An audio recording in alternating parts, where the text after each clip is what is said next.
we don't know what the next steps will be. But it's a dramatic change in society norms in a very, very short period of time.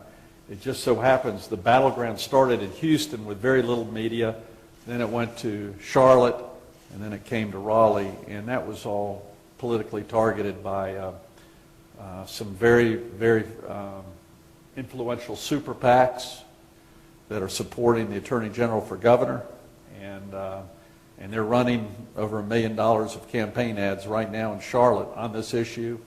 And some of these super PACs are also coordinating the actual boycotts and travel and tourism negative initiatives toward our state, which I think is totally wrong and irresponsible. And I would hope those involved in the super PACs and those directly working with them would say this is not the way democracy works, because it shouldn't be. You said that you're still reading over it and your attorneys are, but is your inclination to fight this? I don't know yet. I've got to find out that we anticipate the next move and would be financial. But again, they did not refer, I just literally read them and skimmed. We've got three, one for our public safety division, one for the universities, and one for one other department, commerce, I believe. I'm not sure.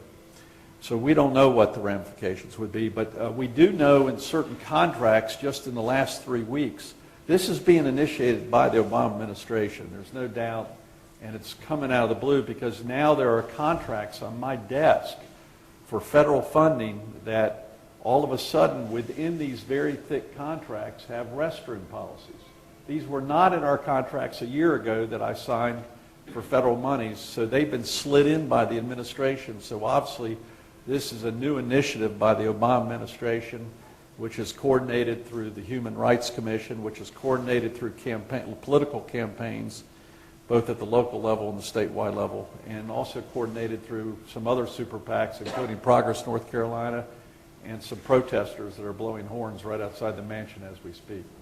So it's a well-oiled machine. And I hope, listen, this is a complex issue. I hope we have further discussion. But it looks like right now there are more, not discussions, there are mandates that are being kind of snuck in through regulatory agencies within the Justice Department. So it's a changing time, and I hope we get through it as a nation.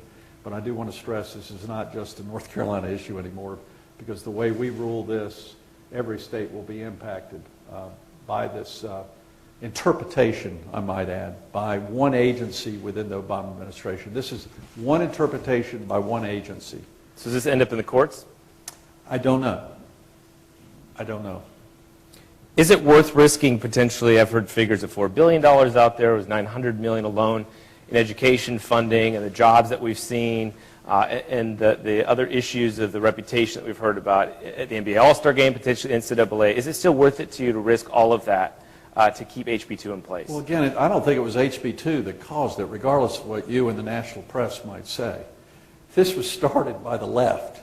In fact, most of the national media thinks the right started this issue. It was the political left. Now, believe me, I've called out the political right when they go too far on social issues. On this issue, it was the political left that brought up an argument that no one was talking about in any campaign that I've been involved in the last 8 years, including just a year ago. This was never an issue until just recently, and it came out of the woodwork. And this particular issue came from the political left.